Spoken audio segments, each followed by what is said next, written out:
కృపకి. Praise the lord. బాగున్నారా? మన ప్రభువైన యేసు క్రీస్తు వారి యొక్క నామములో మీ అందరికీ శుభములు. వేసవి కాలమంతయు మన ప్రభు తన కృపలు మనల్ని భద్రపరిచి, క్షేమమిచ్చి, ఆదరించి, ఆరోగ్యమునిచ్చి నడిపించినందుకు దేవునికి నేను స్తుతులు చెల్లిస్తున్నాను. ఈరోజు మన ఎదుటికి ఒక కుటుంబమును తీసుకుని వస్తున్నాను.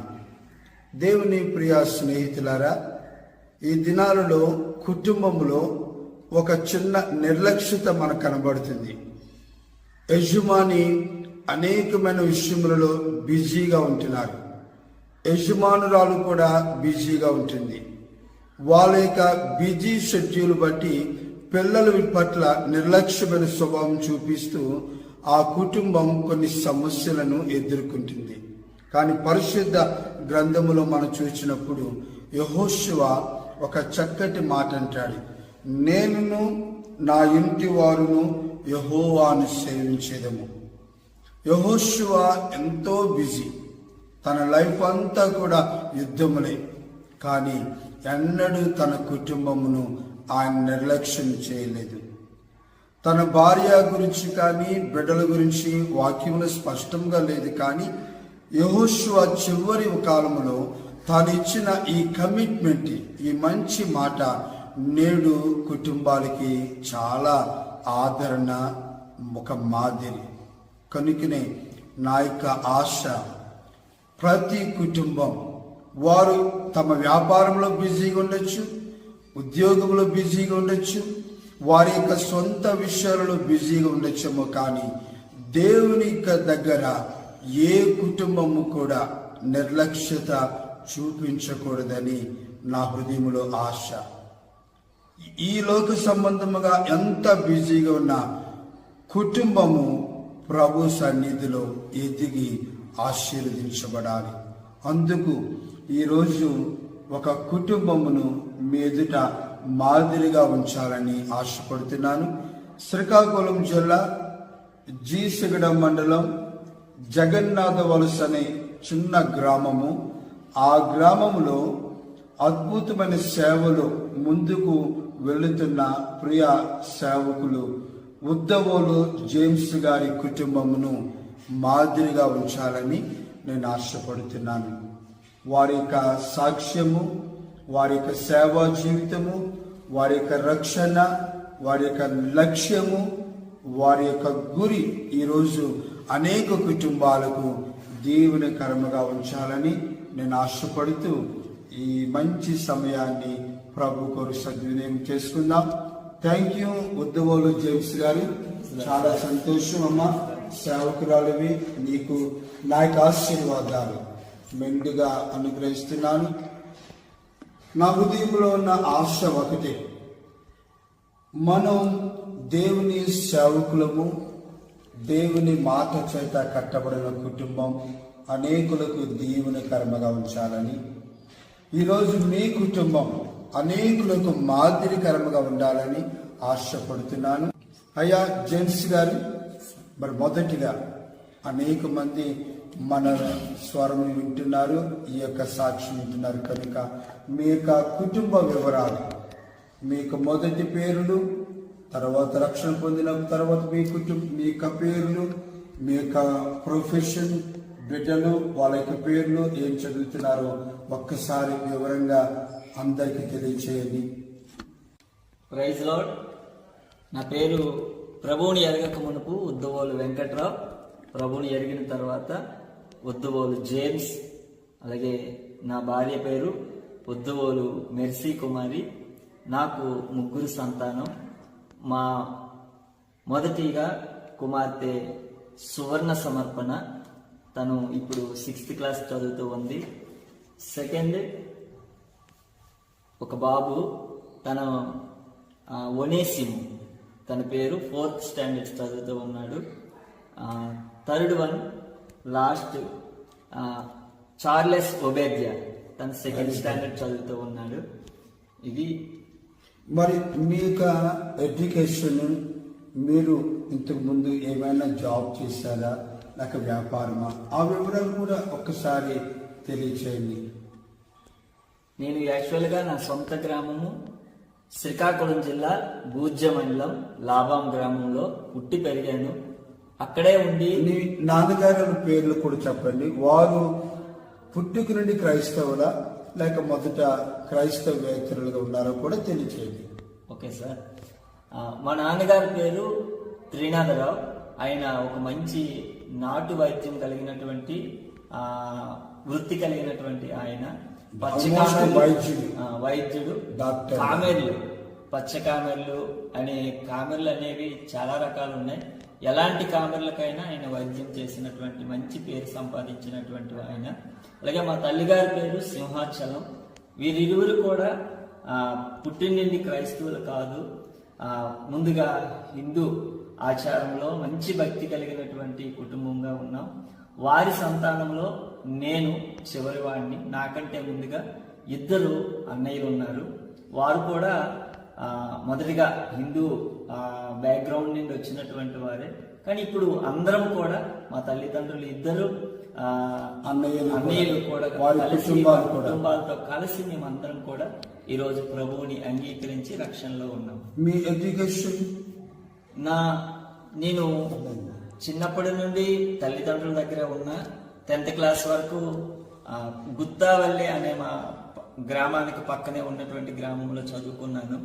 ఇంటర్మీడియట్ సోషల్ వెల్ఫేర్ కాలేజీలో దుప్పలవలసలో ఇంటర్మీడియట్ స్టడీ చేశాను. డిగ్రీ శ్రీకాకుళంలో ఆర్ట్స్ కాలేజీలో చేశాను. తదనంతరం కొన్ని పరిస్థితులను బట్టి degree last year exams discontinue చేసి నేను ఆర్థికమైన పరిస్థితులు బట్టి డిస్కంటిన్యూ చేస్తారా లేక ఏదైనా నిర్లక్ష్యముగా మానేశారా? అంటే కుటుంబ పరిస్థితులను బట్టి మా తండ్రి గారు సరైనటువంటి క్రమంగా లేకపోవటం వల్ల, కుటుంబంలో తల్లిదండ్రుల మధ్య కొన్ని సమస్యలు తప్పించటం వల్ల నేను సరిగ్గా కంటిన్యూషన్ చేయలేకపోయినా తర్వాత కంప్లీట్ చేశాను. డిగ్రీ కంప్లీట్ చేశాను. డిగ్రీ చదువుతుండగానే నేను ట్యూషన్ చెప్పేవాడిని. దగ్గర సుమారుగా ఒక 70 మంది పిల్లలు LKG టు ఇంటర్మీడియట్ వరకు కూడా పిల్లలు వచ్చేవారు. వాళ్ళు టీచర్గా వారికి చదువు చెప్తూ నేను డిగ్రీ కంప్లీట్ చేశాను. మరి అమ్మ, నీవు ఎంతవరకు చదువుకున్నావు? మీ నాన్నగారు మీ అమ్మగారి పేరు చెప్తావా? ప్రైజ్లాడండి. నా పేరు అలజిన్ మెర్సీ కుమారి. నాన్నగారి పేరు సాల్మన్ రాజు గారు. తల్లిగారి పేరు రేహేల్ అమ్మగారు. నేను ఏకైక కుమార్తె. చాలా సంతోషం. నిజంగా ఉద్దవోలు వారి కుటుంబం తరపున వెంకట్రావు మొదటి పేరు, అలాగే అలజంగి వారి కుటుంబంలో సాల్మన్ రాజు గారి ఏకైక ప్రథమ కుమార్తె. చాలా సంతోషం. జేమ్స్ గారు కష్టపడి డిగ్రీ కంప్లీట్ చేశారు. చిన్నప్పటి నుంచి ఒక బాధ్యత అంటూ మీకు తెలిసినది. ఎందుకంటే మీరు చెప్పిన ఆ ట్యూషన్స్, ఆ పరిస్థితిని బట్టి నేను అర్థం చేసుకుంటాను. మీరు బాధ్యత కలిగిన కుమారుడిగా చిన్నప్పటి నుంచి ఎదిగారు. బహుశా ఏ విధమైన వ్యసనాలు కానీ అటువంటివి ఏమీ లేవని నేను నమ్ముతున్నాను. మరి అటువంటి మీరు ఈరోజు జేమ్స్గా పిలవడానికి ఎలాగా దేవుని యొక్క వాక్యము మిమ్మల్ని దర్శించింది? ఎవరు మిమ్మల్ని ప్రభు దగ్గర నడిపించారు? అటువంటి మీ రక్షణ సాక్ష్యమును అందరికీ క్లుప్తంగా తెలియచేయండి. Okay, thank you sir. యాక్చువల్గా నేను 2005లో జాబ్ పర్పస్లో నేను ఉండేటప్పుడు అంతవరకు వైజాగ్లో ఉండేవాడిని. 2003 నుంచి 2005 వరకు కూడా. అయితే ఈ ప్రాంతంలో పరిచయం చేస్తున్నటువంటి మా చిన్న మామయ్య గారు ఈరోజు మాకు ఆత్మీయ తండ్రి గారుగా ఉన్నారు, అలసింగి డేవిడ్ రాజ్ గారు. వారి సేవకులు. వారి ద్వారా నేను ఏరియాలో డ్యూటీ చేస్తూ ఉన్న సమయంలో వారు ఆదివారం పూట వారితో పాటు వెనకతలు వెళ్ళటం, మా రిలేటివ్స్ని కలుసుకున్నట్టు ఉంటుందనే ఆశతో వెళ్ళేవాడిని. అలాంటి సమయంలో తను చెప్పే మాటలు, తన ద్వారా ప్రభువు చేస్తున్న కార్యాలు, సంఘంలో అవి కళ్ళారా చూసి సమాజంలో జరుగుతున్నటువంటి కార్యాలు, చాలా మంది అప్పట్లో 2005, 2006 సంవత్సరంలో చాలామంది దుష్ట శక్తుల చేత పీడింపబడతా ఉంటే ఈయన యేసుక్రీస్తు నామంలో ప్రార్థన చేస్తూ ఉంటే వారు విడుదల పొందుకోవడం నేను చూశాను. అలాంటి సమయంలో ఒక్కసారి బైబిల్ చదువుదాం, వీరు చేస్తున్నది ఏమి నాకు అర్థం అవ్వట్లేదు, అసలు యాక్చువల్గా ఈయన ఉద్యోగంలోకి వెళ్ళాలి కదా, ఇదేంటి ఇందులో దిగాడు, మనమైతే నేను పూజలు పునస్కారాలు చేస్తూ ఉంటాము, కానీ ఈయన ఎందుకు ఇలా అయ్యాడు అని చెప్పి ఏముంది అంటే మీకు మొదట సువార్త అందించింది సేవకులైన అలజంగి డేవిడ్ గారు. వారి ద్వారా ప్రార్థన అంటే ఏమిటి, ప్రార్థన ద్వారా జరుగుతున్న అద్భుతాలు చూడటం, ఆయన అందించిన సువార్తను వినుట వలన బైబిల్ చదవాలనే ఆసక్తి మీ హృదయంలోనికి రావటం, అది మొదట మీ హృదయంలో పడిన ఒక విత్తనం. మరి ఆ విత్తనం ఎలాగ ఫలించింది, లేక ఏ విధముగా మీరు దర్శనమును పొందుకొని ప్రభువుని అంగీకరించాలని నిర్ణయం తీసుకున్నారు? నేను 2005 నుంచి 2006 వరకు కూడా సేవకులైన డేవిడ్ రాజు గారి ద్వారా నేను చర్చికి వెళ్తూ ఉండేవాడిని సండే టైం. కానీ అప్పుడప్పుడు ఇలా జరుగుతున్నటువంటి కార్యాలను బట్టి నేను అంతా వంట పట్టకపోయినా 2006 ఆగస్టు నెలలో డేవిడ్ రాజు గారు తిరుపతి ప్రాంతానికి సువార్త పరిచర్య విషయంలో దైవజనులు ఈఎం జార్జ్ రాజు గారితో కలిసి తిరుపతి ప్రాంతానికి వారు వెళ్ళారు. అయితే ఎలా చర్చికి వెళ్తున్నా కదా, నువ్వు చదువుకున్నవాడు కనుక ఇక్కడ జగన్నాథ వలసలో ఉన్న చర్చికి వెళ్ళు, అంటే ఎవరైనా కొత్త వాళ్ళు వెళ్తే కొంచెం సంఘం యాక్టివ్గా పనిచేస్తారని వరకు చెప్పడం, నేను వెళ్తానని చెప్పడం, సరేలే ఈరోజు ఇక్కడ ఉంటాను కదా అని చెప్పి ఆగస్టు 2006 ఆగస్టు 15వ తేదీన ఎర్లీ మార్నింగ్ 4 to 5 బిలో ఈ లోపల అనమాట నేను బైబిల్ తీసి చదవడం జరిగింది. Very good. అలాంటి దేశానికి స్వతంత్రత వచ్చిన రోజు మీరు బైబిల్ చదవటం ప్రారంభించుకున్నారు. అలాంటి సమయంలో మత్తయి సువార్త చదువుతూ ఉండగా 11వ అధ్యాయం 28వ వచనం నన్ను పట్టుకుంది. ప్రయాసపడి భారం మోస్తున్న సమస్త జనులారా నా యొద్దకు రండి, మీకు విశ్రాంతిని అనుగ్రహించెదను. ఈ మాట చదివి నేను తదుపరి మాటకి నేను వెళ్ళలేకపోయాను. అక్కడ నన్ను ప్రభు పట్టుకున్నట్లుగా ఆ రోజు నుండి నేను చర్చికి వెళ్ళాలని అక్కడ ఏదో ఒక శక్తి, ఆ వాక్యము చదువుతూ ఉండగా మీ హృదయంలో ఒక ఆలోచన వచ్చిందనమాట అండి. ఇంతవరకు నేను జీవించిన నా జీవిత విధానము ప్రయాసంతో కూడిన జీవితం, గురి లేని జీవితం, ఏదో వెళుతున్నాను అనుకున్నాం అంతవరకు. కానీ ఆ వాక్యం చదివిన తర్వాత అస్సలు నా జీవితం ఇంతవరకు వ్యర్థముగా గడిపాను, ప్రయాసములతో గడిపాను, నా జీవితానికి ఒక మంచి అర్థము తెలియాలి, ఒక గురి కలవాలి అనే ఆశతో ఆ మాట మీ హృదయంలో జీవింప చేసుకున్నారు. ఆ మాట చదివేటప్పుడే నేను ఒక ప్రశ్న వేసుకున్నాను. Very good. ఇది నాకు కాదు, ఎవరో భారాలు మోస్తున్నటువంటి వారు, ఇప్పుడు కూడా ఎవరి మీద అనుకున్నారు. అయితే ఈ రోజు నువ్వు ఫ్రీగా ఉన్నావా, మనశ్శాంతి కలిగి ఉన్నావా అనే ప్రశ్న రిప్లై నాకు వచ్చింది. పరిశుద్ధాత్మ దేవుని కార్యం అనేది.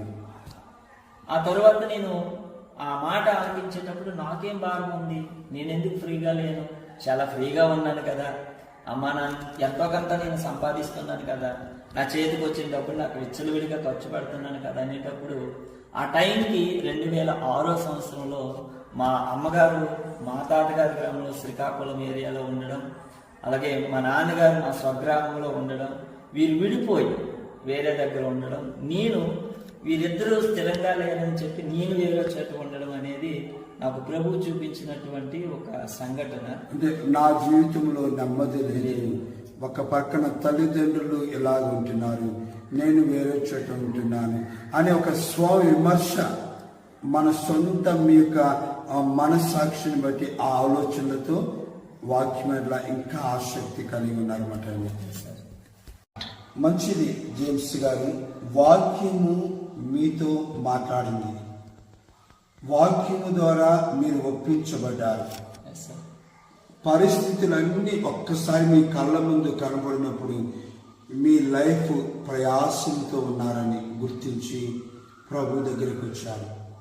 ఇప్పుడు వివాహము మీరు ప్రభుని అంగీకరించిన తర్వాత వివాహం జరిగిందా, అంగీకరించక ముందు వివాహం జరిగిందా? నేను 2007లో ప్రభువుని అంగీకరించాను. నేను 2006 ఆగస్టు 15న ప్రభువుని అంగీకరించాను. నేను ఈఎం జార్జ్ రాజ్ గారు, రెవరెండ్ ఈఎం జార్జ్ రాజ్ గారి ద్వారా 2007 ఏప్రిల్ 3వ తేదీన ప్రభువుని స్వరక్షకుడిగా అంగీకరించి బాప్తిస్మం తీసుకున్నాను.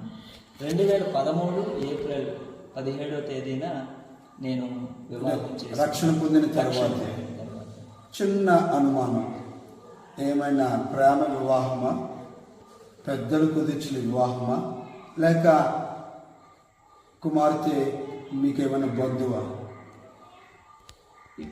ప్రేమ వివాహం కాదు. దేవునికి వందనాలు. ప్రేమ వివాహం కాదు. మిగతా రెండు మాత్రం ఓకే. ఒకటి పెద్దలు కుదిర్చింది, రెండు దగ్గర బంధువు. బంధువు అంటే అలాగని మా అక్కగారు కుమార్తె. అది వెరీ గుడ్. అమ్మా, మరి మీ భర్త గారిని మీరు చూస్తున్నారు కదా, మొదట ఆయన క్రైస్తవేతరునిగా ఉన్నారు, తరువాత దేవుని మాట బట్టి రక్షణ పొంది ఉన్నారు. మరి ఆయన్ని వివాహం చేసుకునే సమయానికి మీరు కొంచెం చిన్నవాళ్ళే, చదువుకుంటున్న వాళ్ళే. మరి ఆయన వివాహం చేసుకోవటంలో మీరు పెద్దలు ఏమైనా బలవంతం చేశారా, లేక మనస్ఫూర్తిగా ఒక క్రైస్తవుడిని నేను వివాహం చేసుకుంటున్నాను అని హృదయంలో ఆనందించారా? పెద్దలేమి బలవంతం చేయలేదు, నా ఇష్టపూర్వకంగానే ఒక మంచి వ్యక్తిగా మీరు ఎంచుకొని అది ప్రభుని అంగీకరించారు, ప్రభుని తెలుసుకున్నారు, బాప్తిస్మం పొందారండి. చాలా సంతోషం. మరి జేమ్స్ గారు నామినల్ క్రైస్తవుడిగా అప్పుడు మీరున్నారు.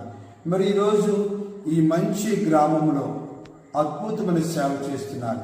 కేవలం జగన్నాథ వలసలోనే కాదు, ప్రక్కన ఉన్న కొత్తపేట అనే గ్రామంలో సేవ చేస్తున్నారు. అలాగే మరి ఎక్కడైనా సేవ ఉందని బొడ్డవలస గ్రామంలో సేవ చేస్తున్నారు. మరి ఈరోజు ఈ సేవ ఇది లాభదాయకమైనటువంటి పని కాదని, కానీ సేవకు వచ్చారు. ఏ విధముగా మీరు సేవకు రాగలిగారు అన్న మాటలు ఒక్కసారి మీ అనుభవాన్ని తెలియజేస్తారా? నేను 2007లో ప్రభుని అంగీకరించిన తర్వాత నేను సేవకునితో పాటు అలజింగ్ డేవిడ్ రాజు గారితో పాటు నేను పరిచర్యలో ఉండేవాడిని. 2010వ సంవత్సరంలో దైవజనులు పిఏ స్వామి గారు శ్రీకాకుళంలో ఒక కాన్ఫరెన్స్ ఏర్పాటు చేసేటప్పుడు నేను దైవజనులు డేవిడ్ రాజు గారు సేవకుల కాన్ఫరెన్స్ జరిగేటప్పుడు నేను కూడా వెళ్ళాను. అక్కడ వాక్యం ఏదైనా నేర్చుకోవచ్చని. అక్కడ కొరింథీయులకు రాసిన పత్రిక 2వ పత్రిక 5వ అధ్యాయంలో జీవించు వారికి మీదట తమ కొరకు కాక తమ కొరకు మృతి పొంది తిరిగి లేచిన పునరుద్ధానుడైన క్రీస్తు కొరకు జీవించాలనే మాట నన్ను బలవంతం చేసింది. ఆ రోజు అపోస్తలుడైన పౌలు గారిని బలవంతం చేసినట్లుగానే ఆ మాట నన్ను బలవంతం చేయగా నేను ఆ మాటను ఆలోచిస్తూ ఉన్నాను. అదే సంవత్సరంలో మరికొక సేవకులు ఎన్కే రాజపురం పాల్కొండ ఏరియాలో పరిచర్య చేస్తున్నటువంటి దైవజనులు పాస్టర్ బర్నబాస్ గారు అదే మాటని వేరొక స్థలంలో చెప్పారు. అప్పుడు కూడా అరే ఒకేసారి మాట ఇరువురి దైవజనుల ద్వారా రెండు కోణములలో మీరు ఆలకించారు. ఆ వాక్యం బేస్ చేసుకొని మీరు హృదయంలో సేవకు వెళ్ళాలి అనగా జీవిస్తే ప్రభు కొరకు నేను జీవించాలంటే ఆయన గురించిన సువార్త ప్రకటించాలి, ఆయన చెప్పిన మాట నేను చేయాలి, ఆయన సేవలో నేను వెళ్ళాలని ఒక నిర్ణయం తీసుకుని ఉన్నారన్నమాట. అంటే దేవుని మాట ద్వారా మీరు సేవకు వచ్చినారు. ఒక్కసారి ఆలోచించండి. డిగ్రీ చదువుకున్నారు, అప్పటి వరకు అనేకమంది ట్యూషన్ చెప్పారు, మీరు కూడా కదా, అది లాభదాయకమైనది. మరి అటువంటి లాభదాయకమైనటువంటి దానిని విడిచిపెట్టి సేవకు రావడం అంటే మన లైఫ్ని మనం త్యాగం చేసుకోవడమే. మరి ఇది కష్టముతో కూడిన పని, ముళ్ళ బాట వంటిదని. మరి ఆ విషయంలో మీరు ఏమైనా భర్త గారి విషయంలో సంశయించడం కానీ, లేక జేమ్స్ గారు మీరు కూడా ఏమైనా బాధపడ్డ అటువంటి జరిగిందా? డిగ్రీ సేవ చేస్తాననేటప్పుడు వెంటనే నేను జాబ్ చేస్తున్నటువంటి వెల్ఫేర్ గ్రూప్ ఆఫ్ కంపెనీలో ఉన్నటువంటి వారు నన్ను ప్రశ్న వేశారు, ఎందుకు జాబ్ మానేస్తున్నాను అంటున్నావు అంటే, నేను సేవ చేద్దాం అనుకుంటున్నాను అని అన్నారు. అనేటప్పుడు ఎలా బ్రతుకుతావు, మ్యారేజ్ అయ్యింది కదా, ఎలా మంచి ప్రశ్న అని చెప్పేటప్పుడు 2014లో పూర్తిగా జాబ్ని విడిచిపెట్టడం అనేది జరిగింది. 2012లో నేను సేవకు వచ్చాను, 13లో నాకు వివాహం అయింది, 14లో ఫుల్ టైం పరిచర్య చేద్దామనే ఒక ఆలోచనతో నేను ఆఫీస్లో చెప్పేటప్పుడు వాళ్ళు వేసిన ప్రశ్నకి నేను ఒకటే మాట అన్నాను, నేను సేవ చేయడం ముఖ్యమని నాకు అనిపిస్తుంది, నేను సేవే చేస్తాను, ఒకవేళ సేవలో నన్ను ప్రభు ఎలా ఉంచితే అలా ఉండడానికి నేను సిద్ధపడుతున్నాను. ప్రభుకి అప్పగించుకున్నారు, ఆయనే పోషిస్తారు, ఆయనే మా కుటుంబాన్ని నడిపిస్తారనే ఒక మంచి విశ్వాసంతో సేవకు వచ్చారు కదండి. చాలా సంతోషం. అప్పటికి పిల్లలు ఎవరైనా పుట్టారా, లేక ఇంకా అప్పటికి పుట్టలేదా? సేవకు వచ్చే సమయానికి 2014కి పాప పుట్టిందండి, ఆగస్టు నెలలో పుట్టింది. Very good. 2014 అక్టోబర్ నెలలో నేను సేవ ఫుల్ టైం మినిస్ట్రీ చేయడానికి నేను సమర్పించాను. మరి ఈ మారుమూల ప్రాంతం సేవ అనగానే చాలా మంది ఎక్కడ మంచి కుటుంబాలు ఉన్నాయి, లేక ఎక్కడ సేఫ్ జోన్ ఉంది, ఇటువంటి వాటిని ఆలోచిస్తారు. కానీ మరి మీరు ఈ మారుమూల ప్రాంతానికి సేవకు రావటంలో ప్రభు మిమ్మల్ని ఇక్కడికి పంపించారా, లేక ఎవరైనా బలవంతం మీద ఇక్కడ మిమ్మల్ని పంపించారా? నా ఆత్మీయ తండ్రి గారు అయినటువంటి డేవిడ్ రాజ్ గారు ఈ సంవత్సరంలో నేను సేవకు వస్తానని అంటున్నాను కాబట్టి ఆయన ఎక్కడ పెడితే అది దేవుని చిత్తమని నేను ఎరిగి నేను ప్రభుకి ప్రార్థన చేయడం అనేది జరిగింది. వెరీ గుడ్, చాలా సంతోషం అండి. 2012లో మీరు సంపూర్ణమైన సేవకు 2012లో సేవకు వచ్చాను, 2014లో సంపూర్ణంగా ఇంకా. Very good. అంటే 2 సంవత్సరాలు దైవజనులతో ఉంటూ అనేకమైన సంగతులు నేర్చుకుని 2014లో ఇక్కడ సంపూర్ణమైన సేవకు వచ్చారు. మరి ఆ రోజు నుంచి ఈ రోజు వరకు సేవ విషయంలో మీరు మనస్ఫూర్తిగా తృప్తి పొందారా, లేక ఏమైనా అసంతృప్తి పొందుకున్నారా? అంటే పర్వాలేదు, ప్రభు నాకు అప్పగించిన పనిని నేను కొనసాగిస్తున్నాను అని మీరు మనస్సులో తృప్తిగా ఉన్నారా, లేక అరే చాలా కష్టాలు వస్తున్నాయి, చాలా శోధనలు వస్తున్నాయి, అలాగే నా కుటుంబం నడిపించుకోవాలని ఎప్పుడైనా అటువంటి ప్రశ్నలు వచ్చి ఎందుకు సేవకు వచ్చానా అనే అభిప్రాయం కలిగిందా? లేదు సార్, నేను చాలా తృప్తి కలిగాను. Very good. సేవలో మీరు తృప్తి పొందారు కదండి, దేవునికి స్తోత్రం. ఎందుకంటే ఈ దినాలలో కుటుంబ పోషణ చాలా కష్టం. ఇటువంటి పల్లె గ్రామంలో సేవ చాలా కష్టం. ఎందుకంటే పల్లె గ్రామంలో ముఠా తగాదాలు ఉంటాయి, క్యాస్ట్ ఫీలింగ్ ఉంటుంది, సువార్త అనగానే కొంతమంది వ్యతిరేకిస్తూ ఉంటారు. ఇటువంటి విషయాల్లో కొన్నిసార్లు ఎందుకు వచ్చానా అనే అభిప్రాయం చాలా మందికి ఎదుర్కొంటారు. బట్ మీ విషయంలో అటువంటిది రానందుకు స్తోత్రం. మరి అటువంటి తృప్తి కలగటంలో మీ సతీమణి మెర్సీ కుమారి అంతవరకు మీకు సహకారంగా తను సేవలో ఉంటున్నారు. తనని గురించి ఒక మంచి మాట చెప్పండి. తను నేను ఏది చెప్పినా కాదండి. ఒక విషయం ఏంటంటే, ఫలానా ఇన్ని రోజులు ప్రేయర్ చేద్దాం, లేకపోతే దేనికైనా నేను వెళ్తున్నాను దానికోసం ప్రేయర్ చేయండి చెప్పేటప్పుడు అది కష్టమైన, ఒకవైపు పిల్లలున్నా ఇంటి దగ్గర పనులు చేసుకుంటూ ఉన్నా ఆ ప్రేయర్ చేయటం విషయంలో తను ఏమాత్రం కూడా వెనుకడుగు వేయదు. ఖచ్చితంగా ప్రేయర్ సపోర్ట్, ప్రార్థన విషయంలోనూ అన్ని విషయాలలో మీకు సంపూర్ణ సహకారం ఇస్తున్నారు. అయ్యా జేమ్స్ గారు పల్లె గ్రామాల్లో సేవ చేస్తున్నారు. మూఢ నమ్మకాలు అధికంగా ఉన్న గ్రామంలో మీరు సేవ చేస్తున్నారు. భయంకరమైన దెయ్యపు శక్తులతో కూడిన ప్రజల మధ్య మీరు సేవ చేస్తున్నారు. ఒక ప్రక్కన నేను వేరే విధంగా అనటం లేదు, కానీ మీకున్నటువంటి హ్యాండిక్యాప్ కూడా ఉందని. మరి ఇటువంటి ఏవైనా సేవలో మీకు ప్రతిబంధకములుగా ఆటంకముగా ఎప్పుడైనా ఎదుర్కొన్నారా? సేవా పరిచర్యలో ఆటంకాలు అంటే సమస్యలు శారీరకంగా, ఎందుకంటే అందరికలా నేను ఆరోగ్యవంతుని కాదు, అన్ని అవయవాలు నేను పనిచేసే వ్యక్తి కాదు. కానీ ఏ రోజు కూడా నేను అవయవాల విషయంలో నేను బలహీనుడని ఆలోచన చేయలేదు. Very good. అందరికలాగానే మీకున్న అంగ వైకల్యము సేవలు ఎప్పుడు ఆటంకంగా లేదండి. Very good. శారీరకమైనటువంటి అంగవైకల్యం ఎప్పుడు సేవకు మన ఆటంకం గ్రామ ప్రజలు కానివ్వండి, సంఘములోని విశ్వాసులు వారి ద్వారా ఎటువంటి ఆటంకాలు వచ్చాయా? లేదు సార్.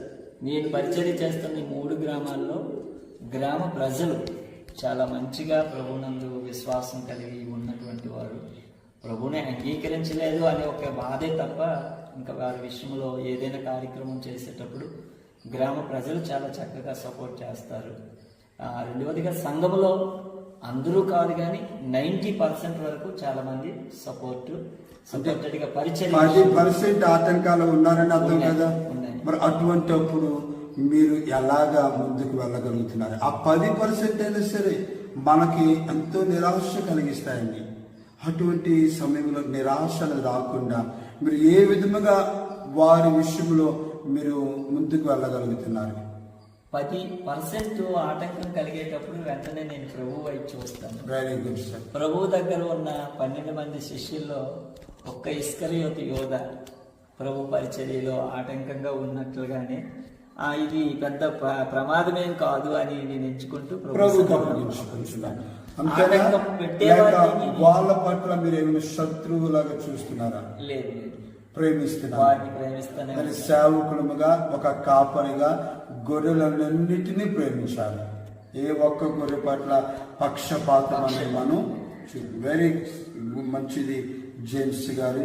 మరి సంఘములో ఉన్న యవనస్తులు ఏ విధముగా మీకు సహకరిస్తున్నారని?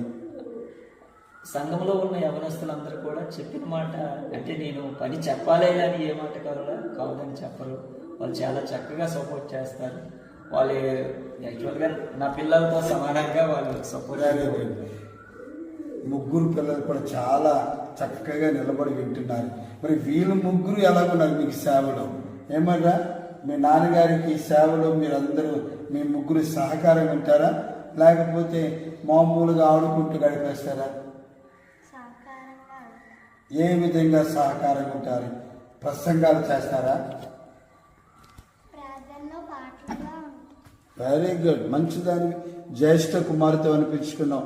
పాటలలో నాన్నగారికి తోడుగా ఉంటారు. ఆరాధన చేస్తారా? నాన్నగారికి మంచి స్వరం ఉంది. ఆయనతో పాటు మీరు కూడా పాటలు పాడతారా? ఇన్స్ట్రుమెంట్స్ ఏమైనా వచ్చాయి మీ ముగ్గురికి? కీబోర్డు కానీ తర్వాత ప్యాడ్స్ కానీ. ఒకసారి ఎప్పుడు మేము చూసాం డ్రమ్ తబలా కొడుతున్నారు. ఎవరు మీ ముగ్గురులో ఎవరు తబలా? మరి బాగా నేర్చుకున్నావా? ఆ విషయంలో నాన్నగారికి సహకారంగా ఉన్నావా? Very good. ముగ్గురు 3 పిడుగులండి. సేవకుని యొక్క పిల్లలు ముగ్గురు కూడా సేవలో చక్కటి సహకారం ఇస్తున్నందుకు నేను చాలా సంతోషిస్తున్నాను. జేమ్స్ గారు, మీరు ఒక్కసారి మీ సేవా పరిచయాన్ని జ్ఞాపకం చేసుకుంటూ మీకు అప్పగించినటువంటి సంఘములో ఉన్న కుటుంబాలని ఎలాగ సిద్ధపరచాలని మీరు వాక్యం సిద్ధపరచుకుంటారు?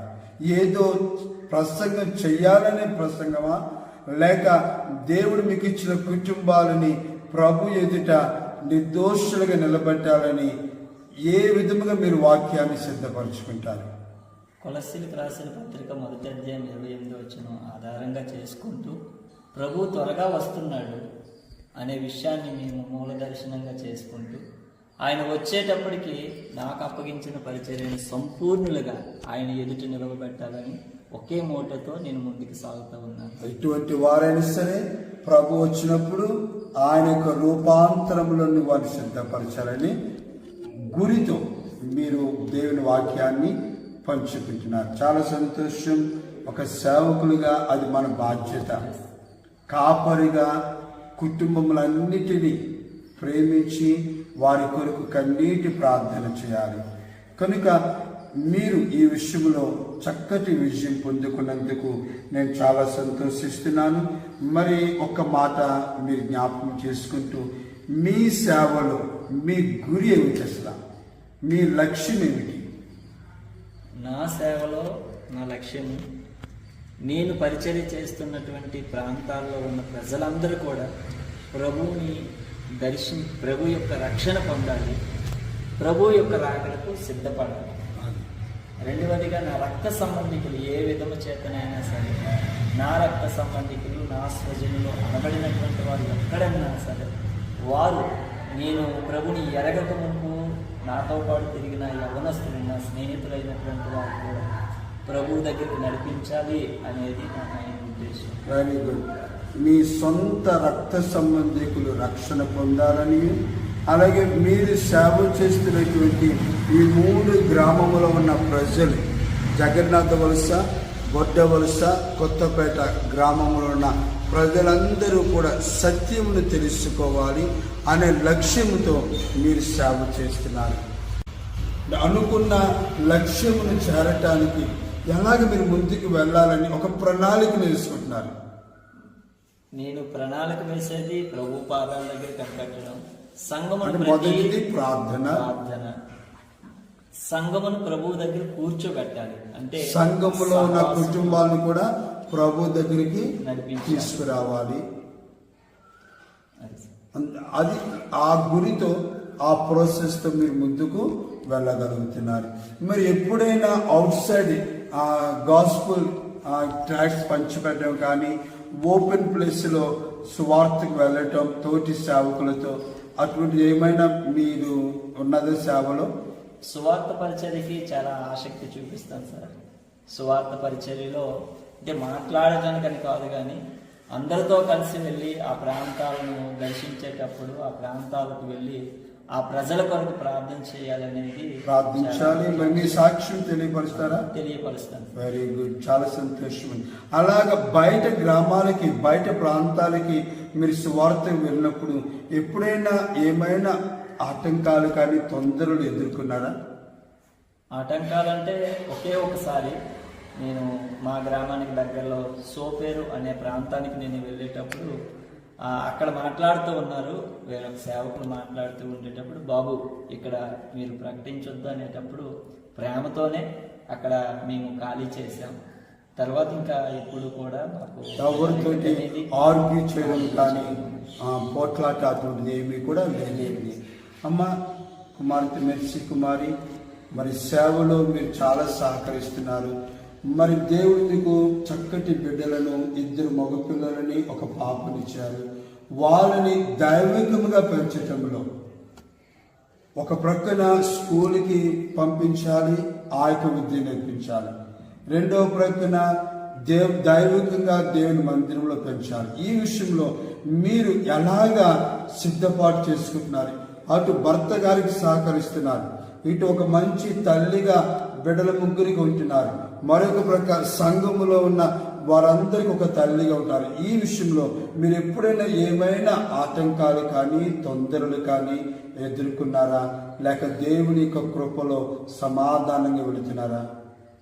దేవుని కృపలో సమాధానంగానే వెళ్తున్నాను. ఎప్పుడు ఎటువంటి స్ట్రెస్ ఎదుర్కోలేదా?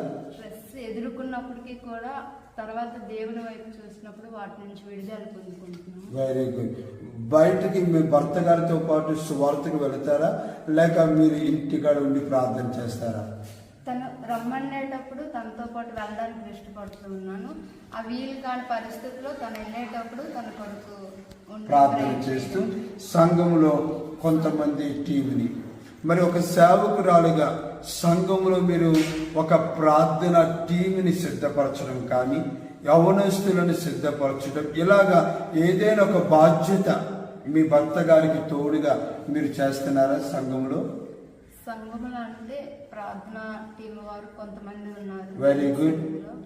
వారు నా మాట ఫలానా రోజు దేవుని సన్నిధిలో ప్రార్థన చేసుకుందాం రండి వెళ్ళేటప్పుడు, నేను చిన్నదాన్ని అయినప్పటికీ కూడా నా మాట కాదనుకుని దేవుని సన్నిధికి వచ్చేవారు. వాళ్ళతో కలిసి దేవుని సన్నిధిలో గడిపేవారు. సో అది చాలా సంతోషం. ఎందుకంటే ఈ దినాల్లో మన సంఘంలో అలాగా ప్రార్థన యోధులను సిద్ధపరచుకోవాలి. మీరు అటువంటి మంచి బాధ్యత నెరవేరుస్తున్నందుకు ఒక మంచి తల్లిగా దేవుడు మిమ్మల్ని సిద్ధపరిచారు, ఒక మంచి భార్యగా దేవుడు మిమ్మల్ని సిద్ధపరిచారు, ఒక మంచి ప్రేయర్ టీంని సిద్ధపరిచే యోధురాలుగా దేవుడు సిద్ధపరిచాడు. సంఘములో ఉన్న వారందరికీ ఒక తల్లిగా దేవుడు మిమ్మల్ని నిలబెట్టినారు. కనుక మీ పట్ల నేను ఎంతగానో సంతోషిస్తున్నాను. ఒక బాధ్యతాయుతమైన సేవకురాలుగా ఉన్నారు. మరి ఆ విషయంలో మీ భర్త గారి దగ్గర నుంచి మంచి సహకారం ఉందా, లేక ఏమైనా కొన్ని పరిస్థితులు బట్టి భారం అనిపిస్తుందా? లేదు, మంచి సహకారంగా. సో ఇద్దరు కూడా ఈరోజు దీవించబడటానికి కారణం ఒకరినొకరు సహకరించుకుంటున్నారు. నేను మొదట ఒక మాట అన్నాను కదా, యెహోషువ తాను చాలా బిజీగా ఉన్నాడు, కానీ తన కుటుంబాన్ని సిద్ధపరచుకున్నాడు. కనుకనే ఒక కమిట్మెంట్ ఆయన తీసుకున్నాడు.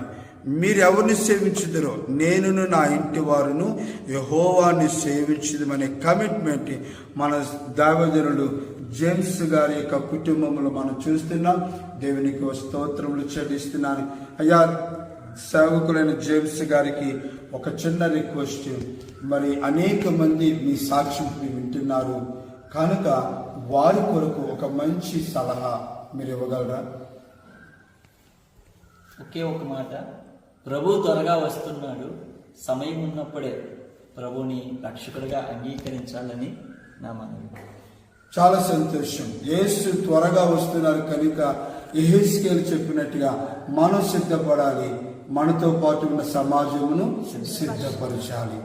మరి ఈ విషయంలో ఇంకొక చిన్న మాట, మీ యొక్క సేవా పరిచయం 2014లో సంపూర్ణమైన సేవ వచ్చారు, ఇది 2024 కనుక ఏదైనా అచీవ్మెంట్స్ కానీ లేక మీ ప్రార్థన ద్వారా దేవునికి మహిమ కలిగిన కార్యాలు జరిగాయని ఏదైనా 1-2 సాక్ష్యాలు తెలియచేయండి వినేవారికి.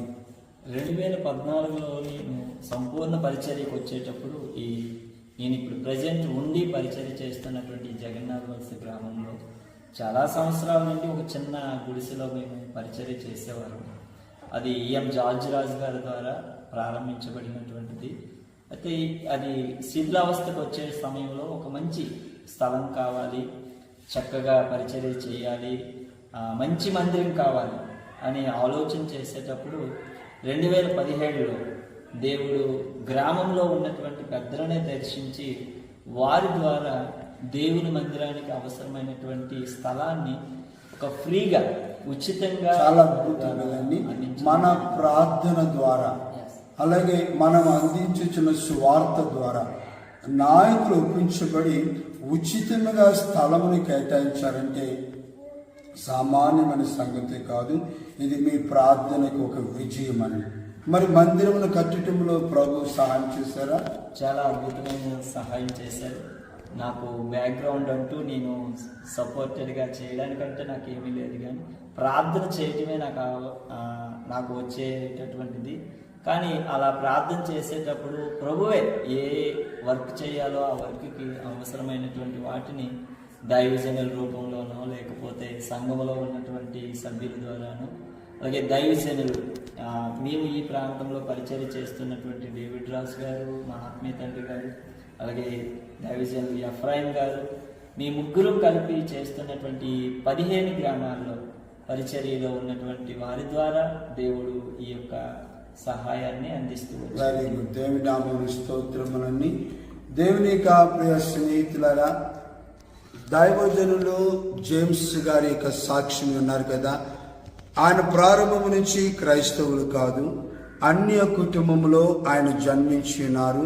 తన యవ్వన కాలంలో ఒక లీడర్గా ఉండి యవ్వనస్తులను నడిపించడంలోను, అలాగే తనకి ఒక బాధ్యతాయుతముగా కోచింగ్ చేస్తూ కుటుంబానికి ఒక ఆదర్శప్రాయంగా ఉన్న వారు అలజంగి డేవిడ్ గారి యొక్క ప్రోద్బలంతో, వారి నోటి నుండి వచ్చిన సువార్త, వారు చేసిన ప్రార్థనలు జేమ్స్ గారి హృదయాన్ని త్రాకటం, మత్తయి సువార్త 11వ అధ్యాయము 28వ వచనం ప్రకారముగా ఒప్పించబడి క్రీస్తుని తన సొంత రక్షకునిగా అంగీకరించటం, 2వ కొరింథీ పత్రిక 5వ అధ్యాయము 14వ వచనము ప్రకారముగా నేను జీవిస్తే ప్రభు కొరకు జీవించాలి అని ఇరువురి దైవజనుల ద్వారా హెచ్చరిక చేయబడి తన జీవితాన్ని ప్రభుకి అప్పగించుకొని సేవకు రావటంలో, సేవలో ఆయన ఈ గ్రామమునికి రావటంలో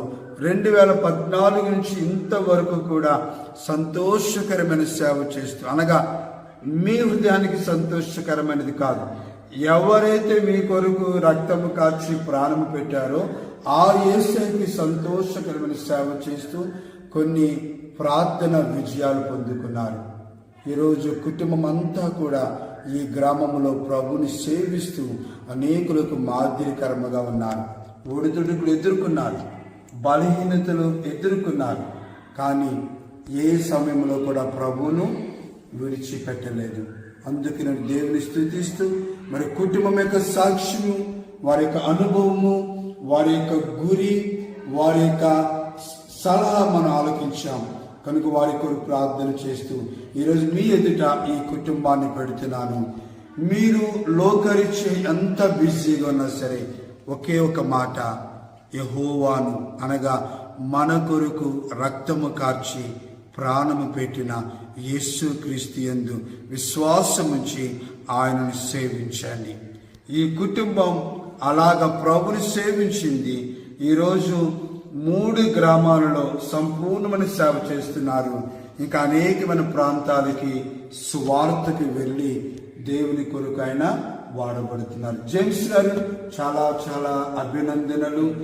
మీ హృదయంలో ఉన్న లక్ష్యము మీరు నెరవేర్చుకోవాలని మీ పక్షముగా మేము కోరుకుంటూ చిన్న ప్రార్థన చేసుకుందాం. చేతులు కలిపి ప్రార్థన చేసుకుందాం. పరిశుద్ధుడైన మా ప్రభువా, నీ సేవకులు జేమ్స్ గారి వారి అనుభవములను, వారి రక్షణ సాక్ష్యమును తెలియచేస్తున్నారు. దేవా, వారి యొక్క లక్ష్యమును ఆలకించిన, అలాగే వినుచున్న ప్రేక్షకులకి ఆయన ఇచ్చిన ఒక మంచి సలహా ఆలకించిన దీని దాసునిగా ఈ కుటుంబం కొరకు ప్రార్థిస్తూ వారి లక్ష్యమును చేరుకోవాలని, ప్రేక్షకులకు ఇచ్చిన ఆ సలహా మేరకు వారు అనుకున్న గురిని చేరుకోవాలని తోటి సేవకునిగా వారి కొరకు ప్రార్థిస్తూ యేసు నామములో వేడుకొనుచున్నాను తండ్రి, ఆమేన్. Bless you. ముగ్గురు పిల్లలకి నా యొక్క ఆశీర్వాదములు. నాన్నగారికి సేవలో మీరు తోడుగున్నారు. అలాగే మెర్సీ కుమారికి, అలాగే సేవకులు జేమ్స్ గారికి నా యొక్క వందనాలు తెలియచేస్తూ దేవునికి సెలవు తీసుకుంటున్నాను. ఈరోజు ఇంత చక్కటి వీడియో తీయటంలో సహకరించిన మా యొక్క కుమారులు ఎఫ్రాయిం గారికి కూడా నా హృదయపూర్వక వందనాలు తెలియజేస్తున్నాను. Thank you and God bless you నాన్న. దేవుడు మిమ్మల్ని ఆశీర్వదించి అనుకున్న గోల్ చేరుటకు కావలసిన విశ్వాసమును మీకు అనుగ్రహించును గాక. ఆమేన్.